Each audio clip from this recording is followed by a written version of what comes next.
Hello, everybody, and welcome to Finding Your Innergator podcast, where we talk about discipline, relationships, and the habits that release the greatness already inside of you. I'm your host, Wright. Each episode will explore powerful lessons, real-life stories, and practical strategies to help you live intentionally, build meaningful relationships, and unlock your full potential. Greatness isn't something you stumble into. It's something that you build every day. So let's get started and begin the journey to finding your Innergator. Hey everybody, this is Wright. I'm glad that you're here. You notice we're doing something a little bit different today. You still may be listening to this on audio, but there is a video version of this available. It's on YouTube, Innergator YouTube site. Appreciate those of you that have been following, watching. I'm getting a lot of comments. We're really enjoying Substack. I'm getting a lot of great information from Substack, and we've been able to develop some followers on that platform. So I encourage you to go over there. Listen, I want to ask you something today. Actually, I don't want to ask you something.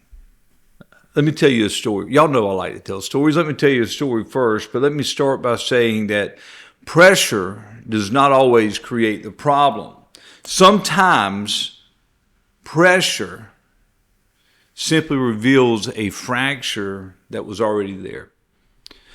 A few years ago, I was thinking about this the other day. I told you we had the King tournament, and I do talk a lot about fishing because I do believe that the parallels between fishing and life are just amazing, and I'm passionate about both, right? So a few years ago, we were fishing a tournament. The Innergator fishing team was fishing a tournament, king mackerel mahi tournament, and 2 weeks prior, I had gotten 6 TFO boat rods. The rods matched. New reels on them. They all match. Everything had to line the same way. See, part of the thing is, one, I love TFO rods, but I also like when you're in the parade, I call it the parade, you're coming into the weigh station. As I started doing more tournaments, I started noticing these guys, the boats were clean. They had cleaned the boats when they come in, getting the blood off the deck, getting everything cleaned up. And when you come in, there's some tournaments, you're coming down through a harbor, and there's people on their docks, and they're looking at you, they're waving, you're passing other boats, and part of the parade is you want to look. The appearance factor is important, right? I mean, it is. So on the back of my boat, I'd have these 6 rods, right? I had it planned out. All 6 rods were going to be sitting there. They were the exact same rods. They looked good. We're coming in, and I was excited about it. A, it's good equipment. It's good equipment. B, it looks good when everything's in sync. Everything looks right. So we're out fishing a tournament. The conditions were not fantastic, but we're fishing a tournament, not getting any strikes. And I have a shotgun rod. So I reached up and I'm letting the shotgun out. And as it's going out, it starts screaming, right? We hadn't got everything positioned. It starts screaming, and I have it in my hand, so I start fighting the fish. And we realized pretty quickly that we got a nice king on here. It's burning the reel. So we get it up. Finally, the crew, everybody got in their positions, had a guy on the helm, gaff guy, other person was moving rods out of the way, so we had room to fight the fish. So I get him up to the side of the boat. He comes up, he's laying sideways. Hunter, y'all hear me talk about Hunter a lot. He's on the gaff. And as he's reaching down, the fish made another run. Not surprising. They do that. See the boat, see what's happening, they make another run. So he was still green. My drag screaming, and all of a sudden, the tip of my new rod, the tip of my rod broke. Boom. Just snapped. Slack gets in the line. And when that happens, it gives enough room for that hook to kind of just fall out. He shakes his head, and the hook came out. There's no pressure, nothing holding it, right? We lost the fish. Now, I've done this enough to know this fish was between 35 and 40 pounds. Zero doubt in anybody's mind on the boat. So our thought was, man, that fish would have got us in the money. Disappointed, very disappointed in equipment failure, and we moved on. I always have a spare rod. So a little while later, about 2 hours later, Mark, we're getting ready to move, so we're pulling lines in. Mark's winding a rod in off the stern side, the starboard side, and as he's winding it in, it snaps. There's nothing on this but the ballyhoo, the bait, and it breaks in the same exact place. On Monday, I walk into the local outfitter where I'd got the rods from. And when I walked in, Kevin, who runs the fishing department, looked at me and he said, "Captain, I've been waiting for you all morning." I said, "Why is that?" He said, "I've heard your story about 100 times. You see, typically 40, 50 pounds can win a tournament. I knew that we would be in the money. The winning fish for that tournament was like 33 and a half pounds. The odds are that fish, where the rod broke and we had equipment failure, was worth about $58,000, $60,000 when you look at all the different categories that we were in.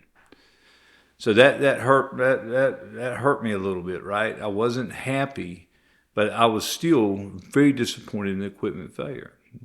So Kevin and I had a pretty honest conversation about it. And he was able to get me in touch with the head of conventional rods and reels for TFO. He's based out of Plano, Texas. Wonderful guy, wonderful conversation.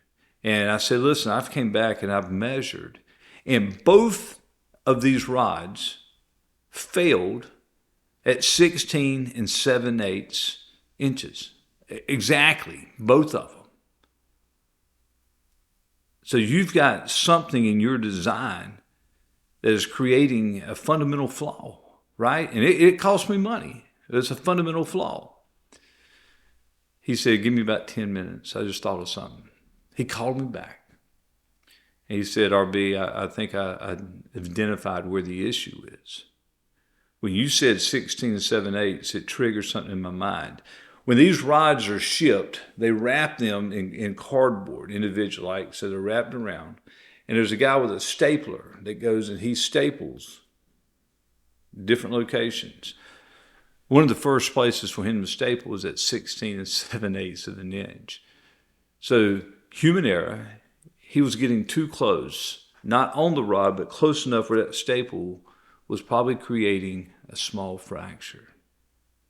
Now, let me say this about TFO. I've got a lot of different rods with them. I've got the conventional rods. I've got other rods. I've got a nice fly rod from them. I absolutely love that company, and I love their product. They went up so many points in my book because they took the time to listen, identify the issue, and correct it. So I need you to know this is nothing negative on TFO. It could have been with any company. Right? It could have been with any company. The rod itself is fantastic. Also, by the way, they sent me 3 rods instead of 2. So they replaced those rods and sent me another one. So I really do appreciate the customer service.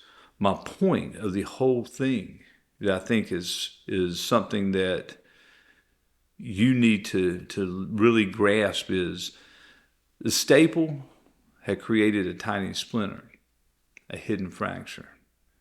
You could not easily see it, right? You couldn't see it easily.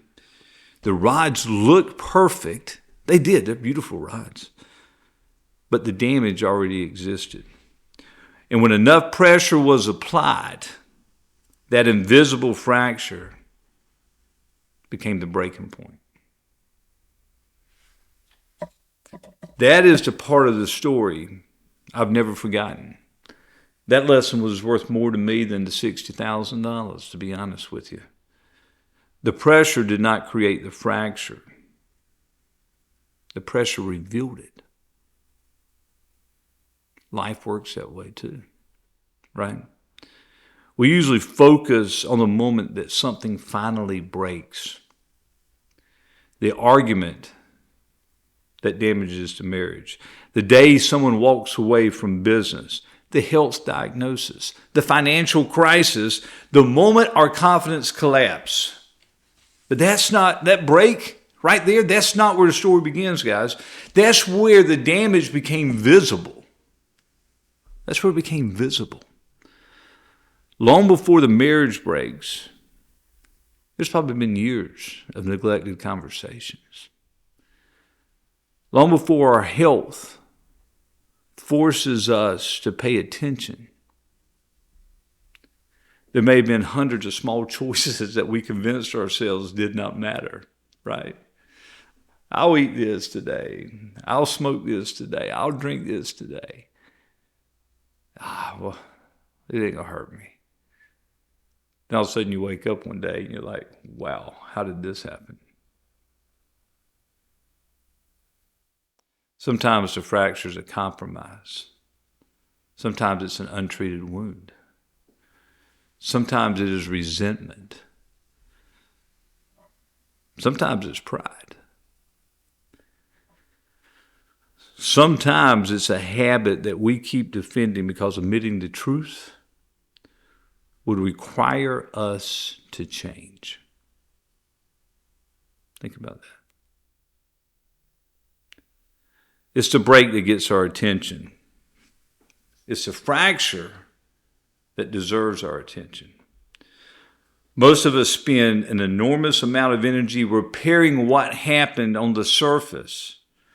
And we try to smooth over the argument, replace the lost income, restore the appearance, manage the immediate crisis. Sometimes those things have to be done, but repairing the visible damage, that doesn't automatically remove the cause.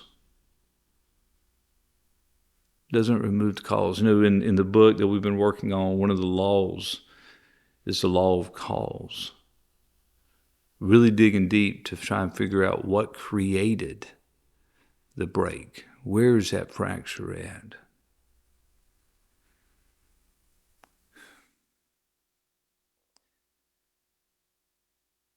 You can replace, and I did, the broken rod. But unless you identify what damaged it, just like what happened on the boat, the next rod may break in the same exact place. There's another truth here that I think matters. The truth does not become true when you discover it. It's already true. It's already true. The fracture in these rods existed before tournament day. Discovering those breaks and those happening, that's not what created it. Discovery simply gave us the opportunity to deal with it. So let me ask you a question. Is there an area in your life that feels strained right now? Your marriage, your health, your finances, your business, your friendships, your confidence? Before you ask, how do I repair what just happened? Why don't you stop and ask a deeper question and be honest with yourself? Where is the fracture? What is actually happening beneath the surface? What have I ignored? What have I excused? What truth have you really already known? But you avoided it. You avoided being honest with yourself. Because once you identify the fracture, you can finally begin repairing what really matters. Here's my Innergator challenge for you this week. Choose one area of your life that feels strained or damaged. Do not begin with a visible break. Look beneath it. Ask yourself honestly, where did this fracture begin? And guys, you may have to go back years. Then have the courage, the strength to deal with what you find. I believe, as I tell you every week, that you have greatness inside of you. You got to release it. You got to find it in order to become who you were designed to be. And sometimes finding that greatness, it begins by looking beneath the surface. do me a favor this week. Here's a challenge for you. Tell me in the comments, what area of life do you believe people most often repair on the surface without addressing the real fracture? Hey, and then subscribe free to the Innergator's Captain log at innergator.substack.com. I've got that in the notes. I'd love to have you there. We send you a couple of notes during the week, not overwhelming your inbox, just a couple of things to help keep you on track. Until next time, I hope this helped. I hope you share this with somebody that needs it. But until next time, I hope you have a great week, and we'll talk to you soon. Everybody, thank you so much for listening to the Finding Your Innergator podcast. You know, if today's episode helped you, share it with someone who needs to hear this message. Remember, greatness is achieved through discipline, intentional action, and optimizing the relationships around you. I look forward to getting with you next week. Now, go Gatorize your day.